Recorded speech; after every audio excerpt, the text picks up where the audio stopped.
if you are really in prayer, you must believe in God.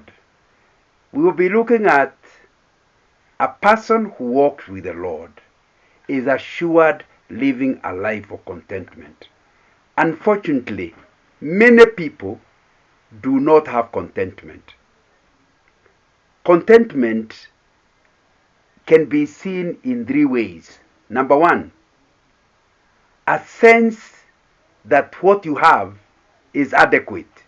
You may not have much, but you're very, very aware that even what you have is adequate for the purpose. Number two, a sense in which you believe that because God is the one who has given you what you have, and He knows you, He knows it will be adequate. You believe it's adequate, and know God says it will be adequate. Because of that sense of adequacy, you feel like God loves me and cares about me. Therefore, all my needs, with the little I have or the much I have, will actually be met. That sense is a very important sense in the issues of contentment. And that's why you know very well that many people are rich but without contentment. Many people are poor but without contentment. So contentment has nothing to do with riches or poverty. You can be rich and without contentment. You can be poor without contentment. Therefore, indicating is not there. And I was really in shock when reading the book of Philippians. And then Paul says that he has learned the secret of contentment. The word learn means a process. Paul has met the Lord. Paul knows the Lord. But he has said contentment was not automatic. It is something he needed to learn. It was a process. It therefore means even among us who are born again, have seen the miracles of God, maybe we do not live a life of contentment. Like Paul, we need a process of learning. Number two, Paul calls it a secret. It means it has to be discovered. It's not something open there for anybody to pick. You have to ask yourself and search, what process do I need in order to arrive at contentment? So that word secret caused me to wonder. But thirdly and importantly, because he calls it the secret, he has learned the secret of contentment. It then means that if you really want to live a life of contentment, you must search for that secret. And that's what we are spending time today and the next 3 days on. My understanding of scriptures is that one of the major causes of lack of contentment is inability to have work-life balance. A balanced life. Without a balanced life, you will not have contentment. Much of life is a question of maintaining a balance. You fail to maintain a balance and you fall, and you will not have contentment. Ever heard of the story of the clever fool? We are told that clever fool took all the 110 minutes in a 2-hour exam to answer the first question. And when 10 minutes were remaining, is when he realized he has another 4 questions to do. And in the process, he was frantic. So in the 10 minutes, trying to do the other 4 questions, he could hardly make any sense. He therefore got full marks on question number 1, but hardly anything in question number 2. And because you're talking about 100%, it was 20 marks per question. So he got a full 20, 1 in the other ones. So he got less than 25%. And the grade he therefore got was an E, a total failure. But let's be clear, this is an A grade child, an A grade student. But because he was not clever, he ended up frustrated and his life came to ruin because of not understanding the importance of balance. Importance of balance is you first of all find out how many questions you have in life. Then you make sure every question is allocated time. If you miss this secret, you'll be in trouble. A lot of people, the question they're answering is professional progression. They are doing very, very well in their careers. They are getting promotion above promotion. Their business is going from one level to the other level. Within no time, they are billionaires. But in the other questions, like the question of marriage, couple, they don't even think about it. And it's not that they are refusing, they have no time for it. The question of being parents, again, they are not refusing. So they take even their primary school children to boarding. Why? Because they have no time. Only to discover those children are growing, but they are not their children. The DNA can prove they are their children, but they have different values from the parents' values because they did not get any contact, detailed contact with the parents. So you have a zero on the question of couple relationship. You have zero on the question of parents. Then in your private, personal, quiet time, a zero. You are so busy in your professional life that you have zero in your reaching out to God. What you call personal, systematic, quiet time. You are unable. You have family altar. You have time to pray as a family because you are a Christian family. But you as a woman or you as a man never set a time on a daily basis to actually meet the Lord. On that one, you have a need. And then obviously, on the issues of ministry, what are you doing to extend God's kingdom? You have a zero. And like the famous clever fool, clever but a fool, you have your professional career is a straight A. But an A in one question out of 5 obviously is equal to an E overall. And when you discover, especially if you get to my age, I'm in my 70s, and you look back and see what a mess your life is, you have a very difficult old age. Discontented what you did and realizing it's too late to actually correct. For example, at our age, children are not around you, and the grandchildren only comes once in a while. So whatever errors you failed to have when they were young cannot be corrected. It's too late. Or others, you are not available when your children were preteens. They become teenagers. You want to correct it by being available. But your son wonders, what is wrong with you? I'm okay. All I need from you is school fees. And because you never develop a relationship with the children when they are young, you now as teenagers, all they need to as far as your son is concerned, you are a bank. Mom, give me some money. This idea of trying to be friends, you are a mother, you are old, there's an age gap, whatever.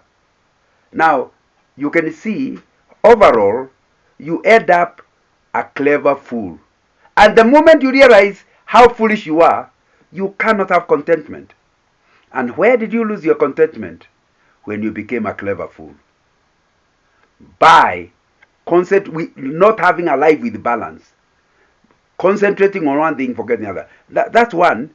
Others, actually, they spend all their time in church. On the issue of ministry, they have a clear A.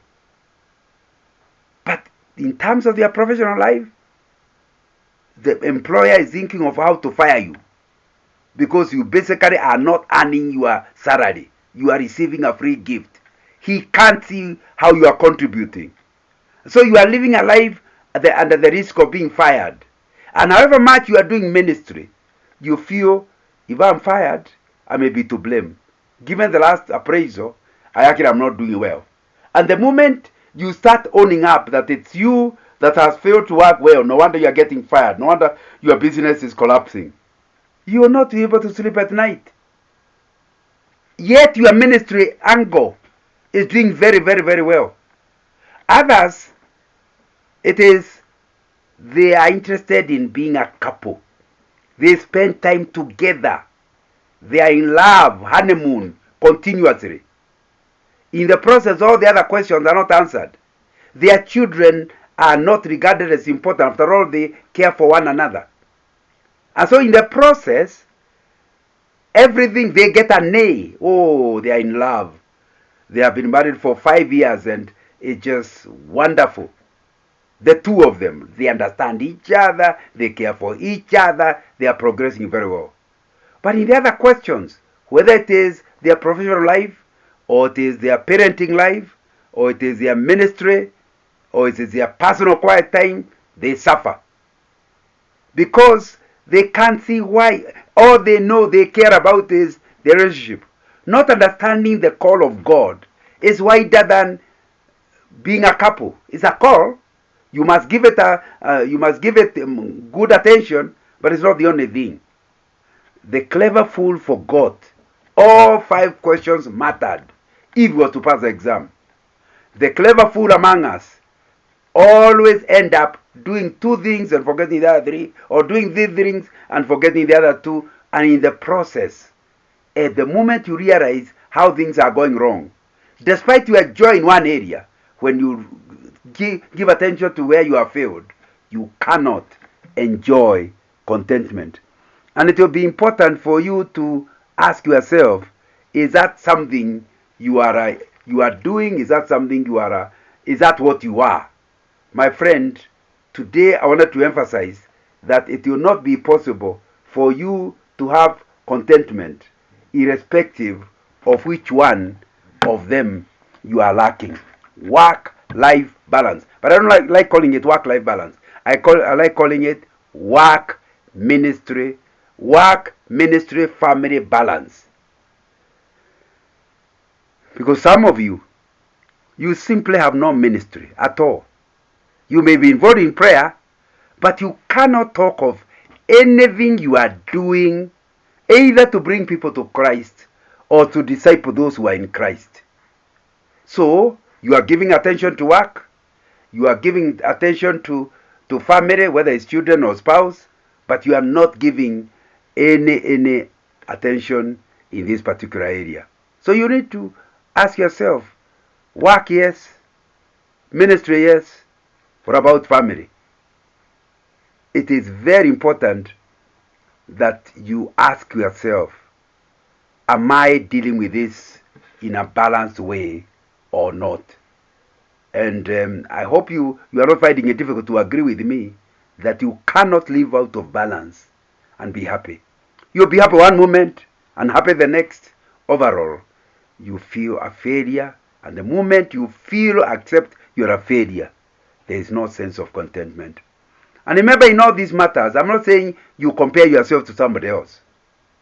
The grading system does not apply to all people. So I'm not telling you how many minutes you use in one question or the other. But you must tackle all questions adequately. So I am not telling you to copy me. But you yourself, between you and God, you must check your life to find out whether there is an area of life which is actually undersupplied with the time. And in the process, you could have been doing better than you're actually doing. So, allocation of time to various issues. But of course, the first thing is to be aware all the 5 questions exist. If you misread the question and the question paper, the introduction to the question paper saying these are 7 questions, answer any 5. Obviously, you think one question is enough. So that's why we are spending time these 3 days saying what are the questions of life. And all the 5 questions I have noted here are important questions. They are all part of the call. If you read my book on a leader's source of influence, I try to talk about the various 7 areas. I actually divided it into 7 areas. And I call it the 7-fold call. The God who calls you to ministry is the one who calls you to be a parent, is the one who calls you to be a spouse, is the one who calls you. All of them are calls. And when the day of reckoning comes, God will not look at one. It's a 7-fold call. And the question will be, did you actually answer the call? Answering one without the other will not help. You must, for you to be a success and to have contentment, you need to look at all of them. Look at Philippians chapter 4 verse 11 and 12 so that you get the words I gave in the introduction. Not that I speak in respect of want, for I have learned. That key word learned means a process, means an effort. In whatever state I am, whatever state means I'll be in all kinds of states, sometimes in happy times, sometimes in difficult times, sometimes in want, sometimes in plenty. Whatever state I am, I have no excuse not to be contented. I may be in a hospital bed, but contented. I may have just won an Olympic medal, but I'm contented. Do you know you can win an Olympic medal, but because you did not hit the time you wanted, you can't sleep at night. You need to learn whatever the state. That's what they say. I have learned in whatever state. Whatever state means there is no time you have an excuse not to be contented. Therewith to be contented. That's a very important lesson. Now, in explaining that statement, Paul goes on to say, I know both how to be abased. How to be abased means to lack, to be in trouble, for things to be wrong. Sometimes your husband misunderstands you. Do you learn how to be contented despite being misunderstood by your spouse? That is what we are calling abased. Sometimes your children are obedient, sometimes they are not obedient. Sometimes they are doing well in school, sometimes they are not doing well in school. Have you learned in that condition of being abased to still have a sense of contentment? Sometimes I can pay all my bills. Sometimes I'm struggling. I'm in debt. That is what we're calling abased. And I know how to abound. How to abound means you have to have plenty. Things to go well. By the way, when I first read this one, I wondered, I can understand why you need a learning process to know how to be contented in a hospital bed. But on your wedding day, why is it a process?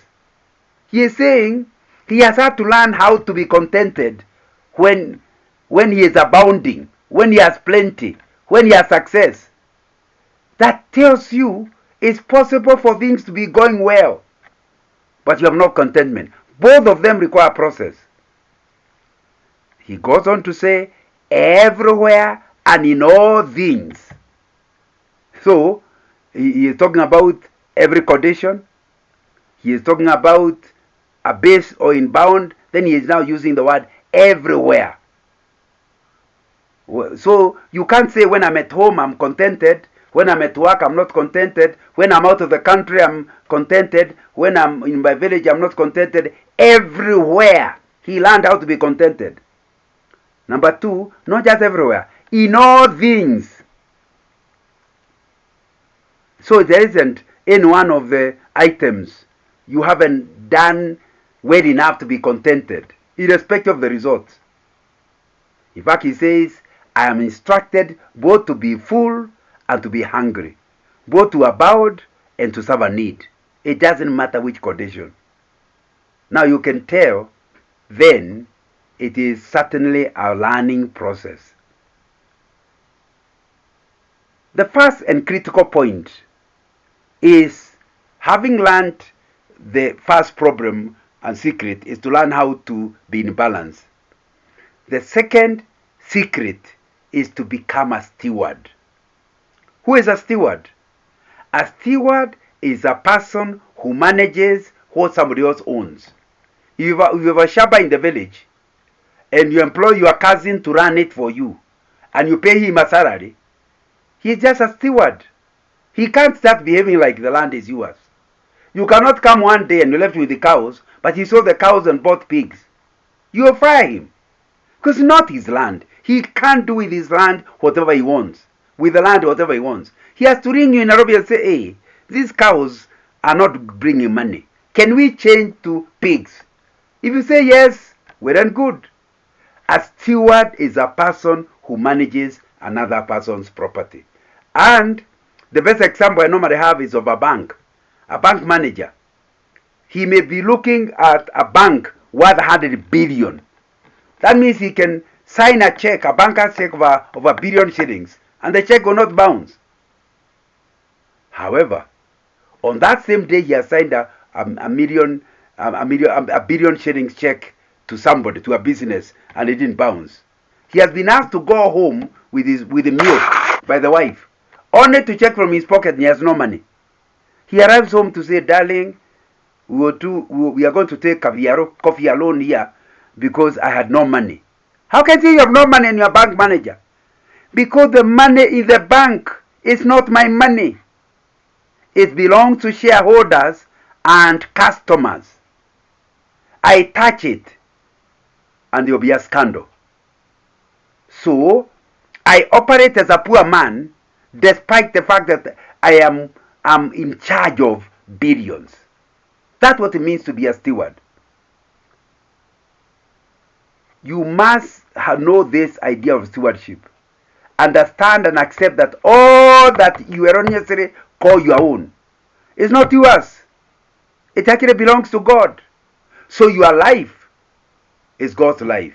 Your property is God's property. Your children are God's children. Your wife is God's child. You own absolutely nothing. That's what it means to be born again. Originally, as a non-Christian, you are in charge of your life. You get born again and you surrender absolutely everything to God and become a steward.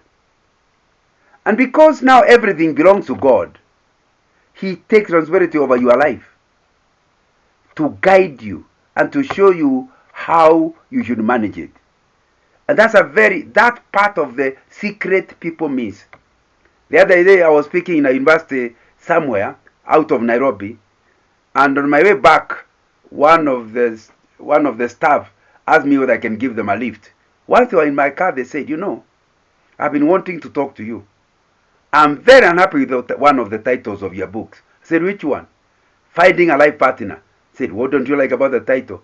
I want to choose. You are single. I want to choose my life partner. I don't want to find. I want to choose. I said, you are not aware that the last choice a Christian makes is the choice of Christ. After that, he does not choose. Instead, he asks the Lord, Lord, is this the guy I should marry? If the Lord says, no, you don't, he says, Lord, is this the job I should take? If he says, no, you don't, Lord, should I buy a red car or a green car? Whatever he says, you lost the power of choice. Christianity means being guided by the Lord. You are simply a steward. And the master decides. You can see clearly, pigs will do better.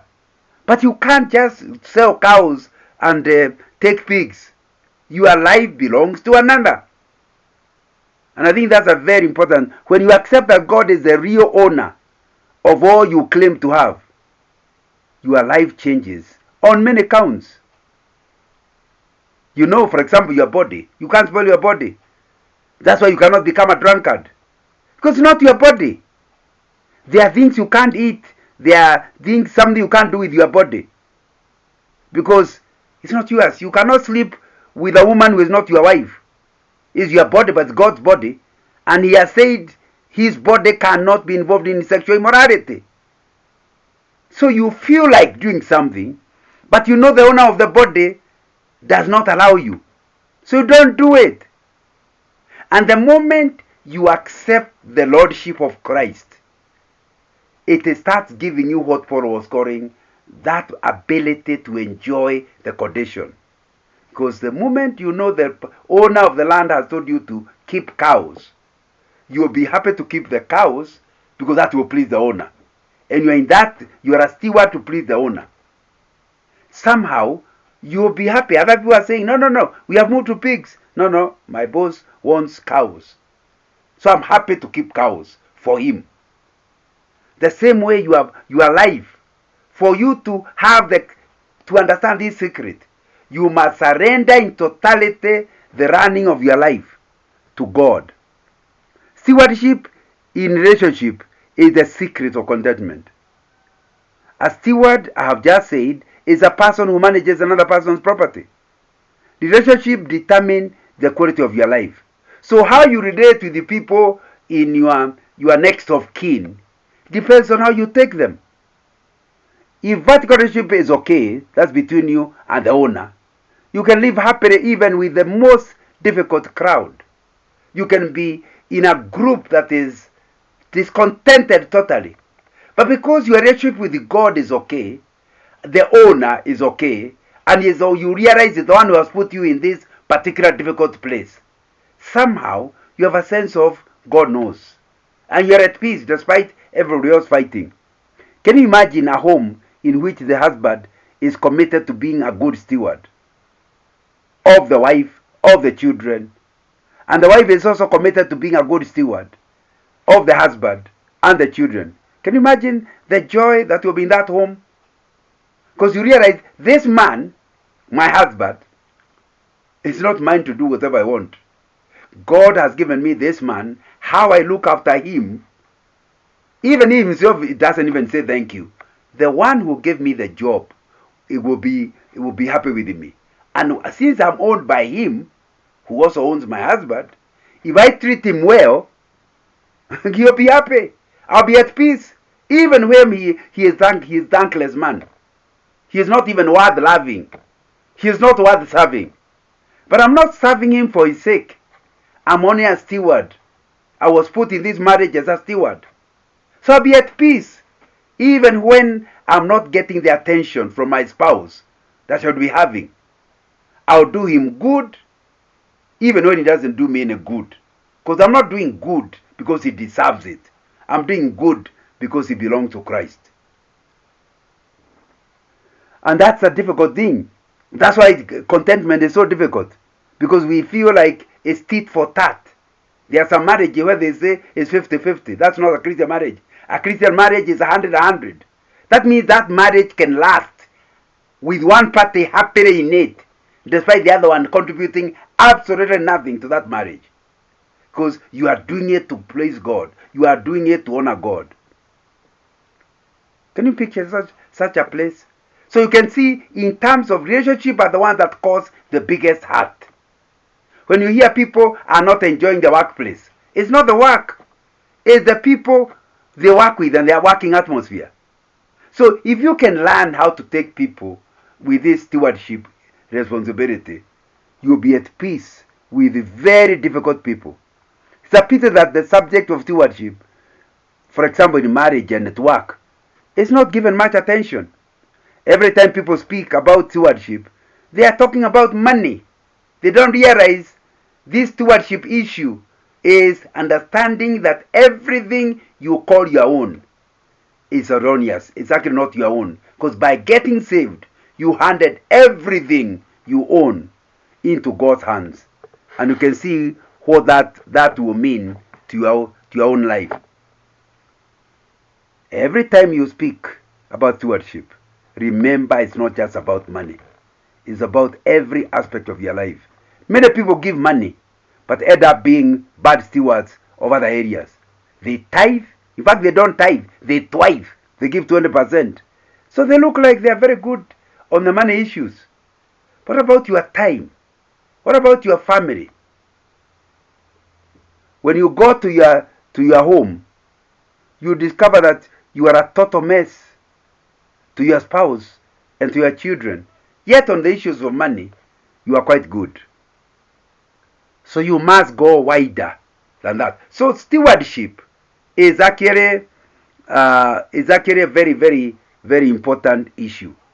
Let me give you 3 things that make you have contentment because you have discovered the secret of stewardship. The moment you're a steward and you understand the issue of stewardship, you never suffer from superiority complex. You don't suffer from pride. How does pride come?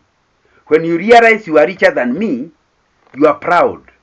When you realize you are the richest cousin in your great brother's family, you become very proud.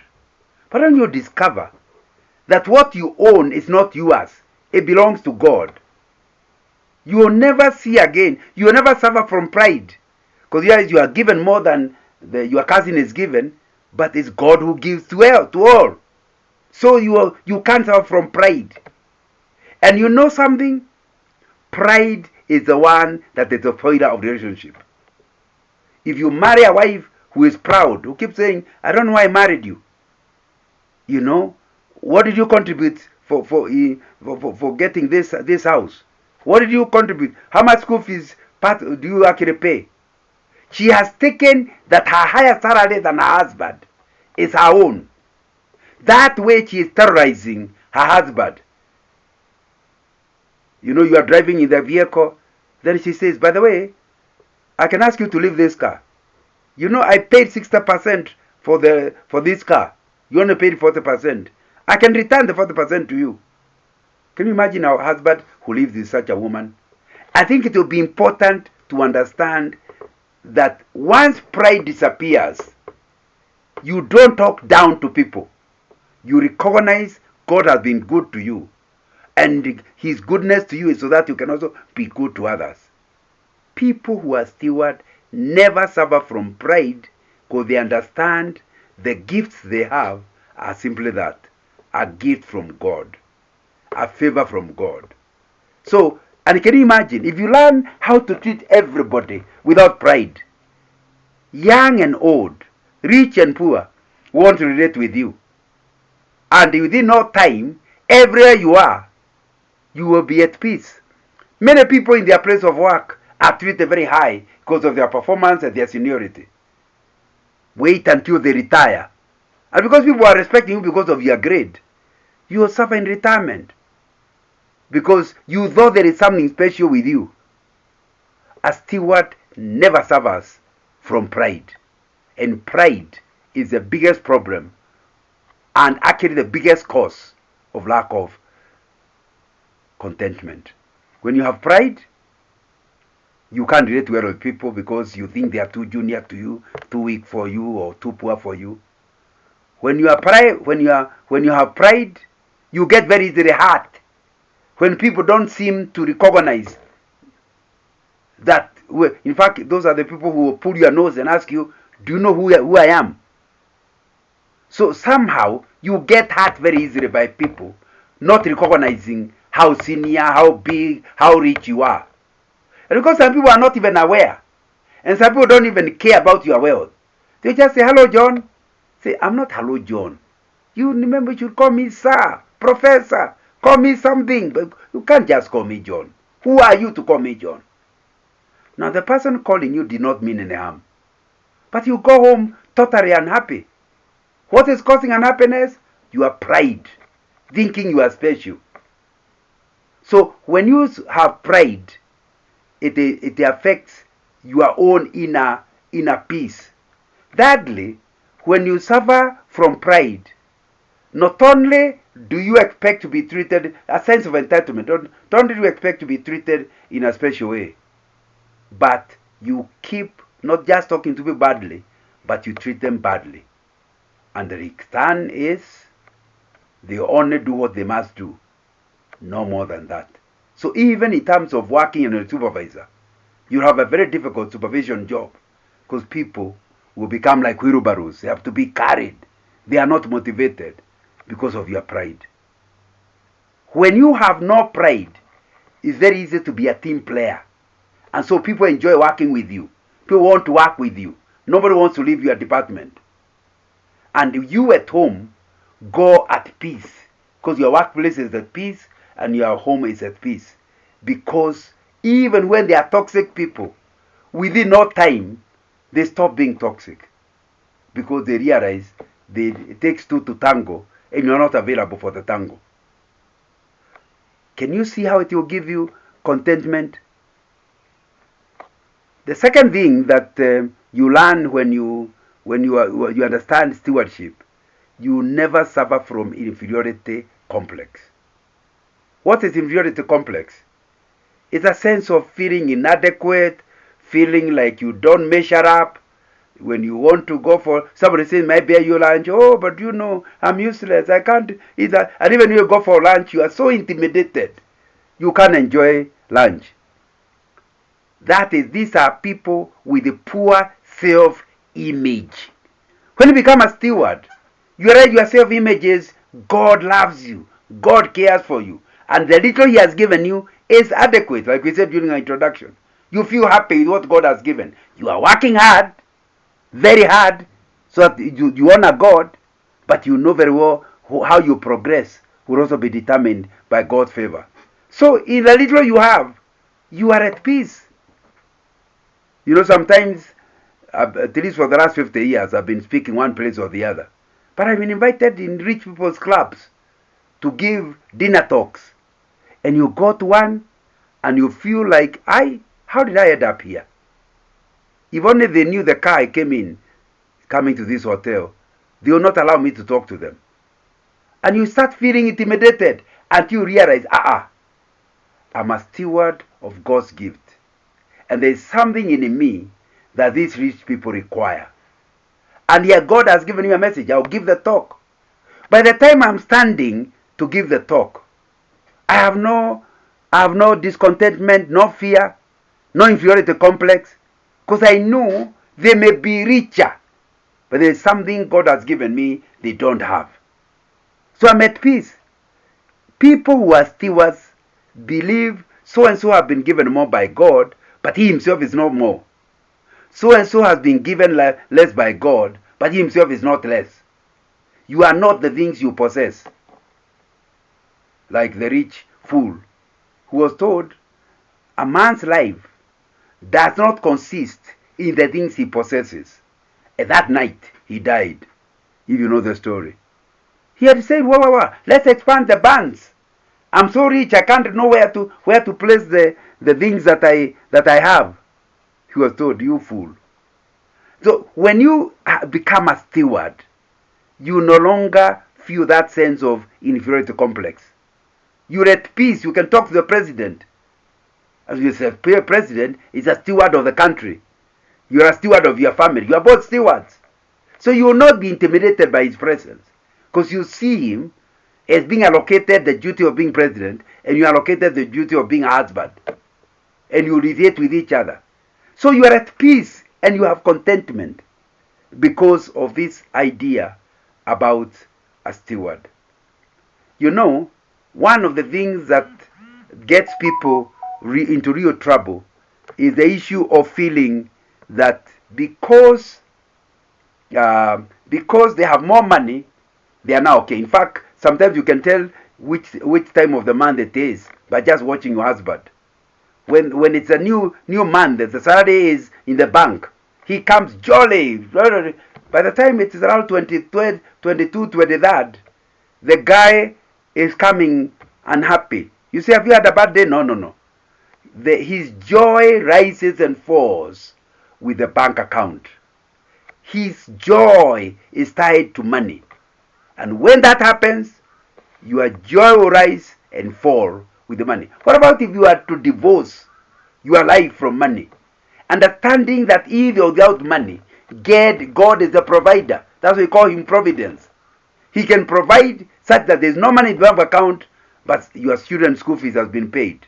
He can provide such that there is no money in the bank account, somebody has dropped some food you can eat.